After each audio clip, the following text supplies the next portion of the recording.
Pompolino ajaa'ibaa fi bareedaa daqiiqaa muraasa keessatti. Assalaamu alaykum warahmatullaahi wabarakaatu. Ashama harka huni Oromoo koo guutu jirra jirtu isiniin jedhamantiif kutaan osoo waliin qoodin.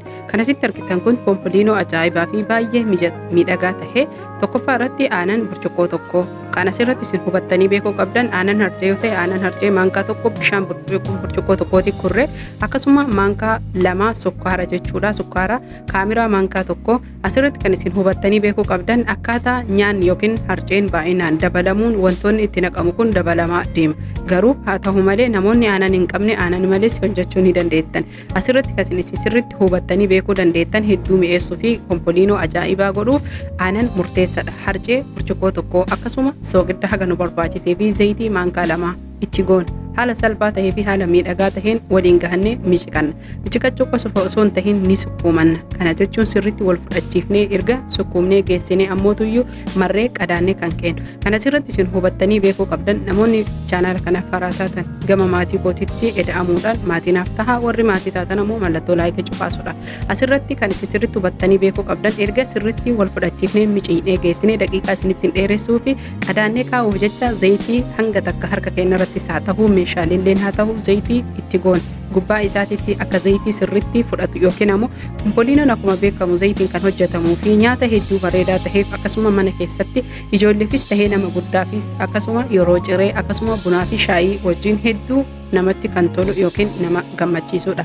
Akkuma sitti argitanitti qadaannee sa'a tokkoof yookiin ammoo daqiiqaa 45 yookiin 50 kennee ergasii ammoo zayitii keenya qopheeffanna. Sirriitti kan isin hubattanii beekuu qabdan sa'a tokko lixiin kun yoo ture gahaadha. Kanaaf biyyoota oowwaa keessatti daqiiqaan 25-40 illee hedduu waan guddatu natti fakkaate. Garuu biyya qabbanaa keessatti hanganuma jechuu barbaade.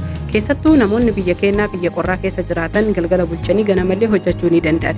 Kaamiraa isaatti xiqqeessanii booda sanii lixii kenna akkaataa barbaadanii fi akkaataa isinii toletti harkaanillee murachuu ni dandeettan. Garuu dhugaa dubbachuuf viidiyoo hojjechuuf jecha ani kan albee muru yookiin ammootuyyuu kan akka naa bareeduuf viidiyoon hojjedhu malee harkaan akkuma asitti argitan kanatti harka kiyyaa mummuree xixiqqeessee lafa kaase. Booda sanii qamashaa yookiin daraqoota akkuma kurkutootitti yookiin ammootuyyuu akka fuulii tamaariin mana barattoonni dhiifaman of kolcha yeroo mana barumsaa baratan hojjetanitti qal'ifne marra. Booddeessanii akka abaaboo wal jala xalafnee wal jala seensisuudhaan akkasuma immoo waliin geennee hunda isaa dabareedhaan hanga lixiin sun dhumatutti lixiisan haala kanaan marree lafa kaayan. Hanga geessinuu kun ammootuyyuu daqiiqaa 5-10 hafuura nu fudhata. Erga marree hunda waliin geennee geessine zayitii keenya ibiddarra keennee zayitii keenya oowwisna. Erga zayitiin oowwee jedhee tokko isaatiin kan itti naqnee dabareedhaan keessatti tursiifnee bilcheessine osoo hin gubatiin yoo inni bifa warqii yookiin ammoo magaala bareedaa tahee irraa baafnu jechuudha.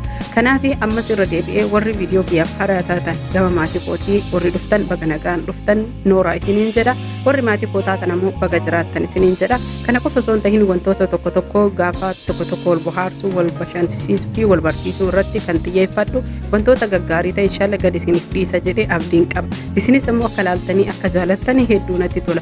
Pompolinoon buna wajjinis hedduu baay'ee miidhagaa kan tahee fi hadda yeroo ammaa kana addunyaa irratti kan baay'ee faayidaa galiifis tahe miidhaginaafis namni itti fayyadamu. Booddeessanii sukkaara isaanii irratti qicannee pompolinoo keenya erga xabbasnee yookiin bilcheessinee geessinee haaluma argitan kanaan zayitii erga akooyinee kaanee sukkaara irratti isaanii irra riguudhaan akkasuma ammoo sukkaara kana gubbaa naquun haala margitaniin itti gangalchuudhaan waliin gahanna. Kanasitti isin hubattanii beekuu qabdan hedduu daa'imman alarraa maallaqa kan itti baasanii bitanii fi yeroo hedduu ammootuyyuu kan baay'ee daa'immanis tahee namni guddaalleen hedduu jaalatan.